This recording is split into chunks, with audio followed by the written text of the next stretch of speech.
All right, we are back again with a Maxace knife. The Maxace Vortex comes in a super cool case, and it comes with a ton of extras. Okay, even comes with a fixed pin, and we'll talk about that in a minute. So I'm going to leave that off to the side. Comes with microfiber cloth, some paperwork, things like that. Right. One thing that they kind of miss on is I've got this with all the options, but it doesn't mark which one I have. All right, whatever. I've got the carbon fiber one. I don't have it. I mean, I have it in front of me, but Beard of Doom owns the carbon fiber one. And there was a blue carbon fiber. This is just your standard black carbon fiber.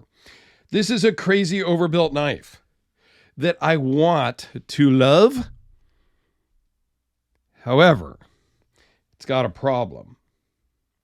And rather than drag it out and try to be dramatic and keep your attention and all that crap, I'm not really good at that. So it's the pocket clip.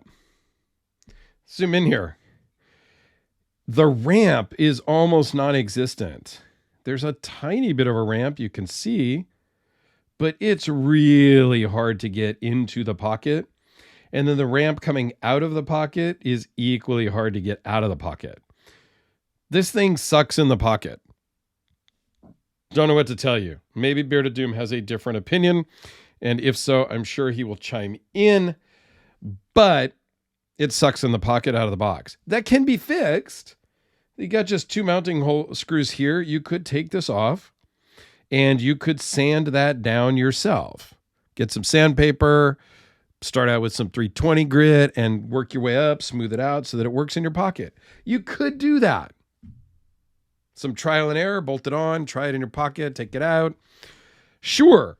But at this price point, between $500 and $800, depending on the inlays that you get, I shouldn't need to tweak my own knife to that degree.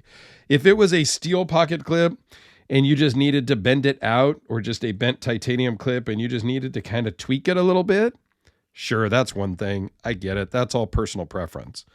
But when it's a milled titanium clip that you have to remove, you have to sand or file down, fit, trial and error, that's a problem for me.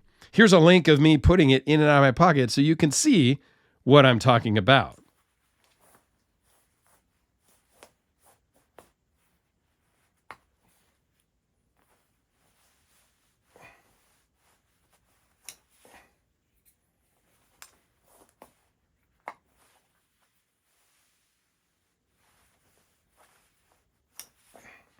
All right, so hopefully that worked.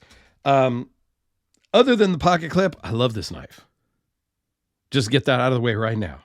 If the pocket clip was good, yeah, this thing's badass. It's got double thumb studs, which also act as the stop pins. And this thing is massive.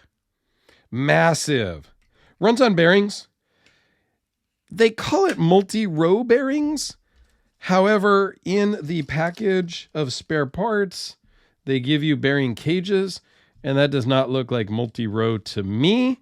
Multi-row to me is multiple rows. That's just a single row of bearings. Okay, whatever. And then we come to this pin, lockout pin, I think they call it. Basically, you drop it in, it threads into the scale on the back side, turning it into a semi-fixed blade. So you can unlock it. A little bit of play, as you can hear and maybe see. But for hard use type of work, that gives you an extra layer or level of protection. Not the first people to do that. Heater Knives, I know, does that with a grenade style pin. Their grenade style pin on the heater knives kind of lives over here in the lanyard tube area. And so you can pull it out and then stick it in here. This one is sort of inconvenient. Like, what am I going to do? Am I going to carry this around in my pocket just in case I need it? Am I going to get somewhere and it's over here in my bag of spare parts? And I'm going to have to be like, oh, crap, I left that at home with my spare parts. I don't know. It's not super practical for me. But okay, whatever. Blade shape, I love it. Love it. The two-tone blade finish is also awesome. All stonewash, but you got darks here in the flats, in the fuller. Yeah, this thing is awesome other than the clip.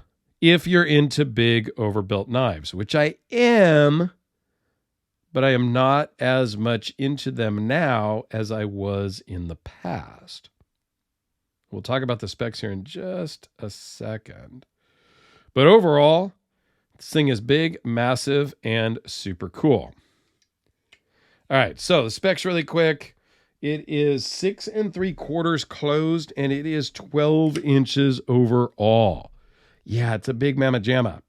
5.4-inch blade with 5.2-inch cutting edge, 0.031 behind the edge. So this is not something you're going to pull out to slice your tomatoes with, but that's okay. Blade thickness, 0.273. Massive blade stock. M390, as I mentioned, 13.9 ounces. Yeah, it's close to a pound. It does open effortlessly and locks with authority. Overall thickness is 0.83, and it runs on bearings. They call it multi-row bearings. I kind of disagree with that.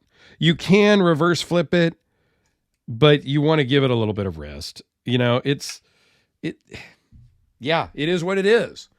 But man, such a deep recurve. This is like kukri style. It's so cool. It really, really is. Is it worth the $500 to $800 price tag? I don't know. That's for you guys to decide. I just share the news. I mean, for $500 in this configuration, I think you can find it in the $450-ish range. Yeah, I think it's totally fine. These are made overseas. People are going to freak out about that price with an overseas thing. Yes, you could buy an American-made knife for less than this. Not going to lie. Okay, that's the Spyderco Delica. Here's the Kubi KB237. Yes, you can buy cheaper knives. Are you going to find something this massive for less than that here in America? Probably not. It's pricing isn't really my thing. I don't base what I like solely on the price. It's the VC Edge interface. How about a Hellraiser, just because we're talking about bigger knives? The clip on this one doesn't lend itself to super great, flat sitting there on that side. But you get the idea. How about a fixed blade, just because I've got one here? The Papa Bear Knives Copper Necker. Like, yeah, this is a massive, massive knife. How about the Mini Hellraiser from Jim Skelton? Yeah, craziness. AAA battery, Olight i3T. Beard of Doom, thank you so much for sending this in. Yeah, you want to definitely watch out when you close it like that, because this thing is got a massive blade that could come down and bite you. I don't know. I think it's pretty awesome. And yeah, fix the clip, Maxace, and this is a winner in the overbuilt knife category. Speaking of, please check out my overbuilt playlist in the corner.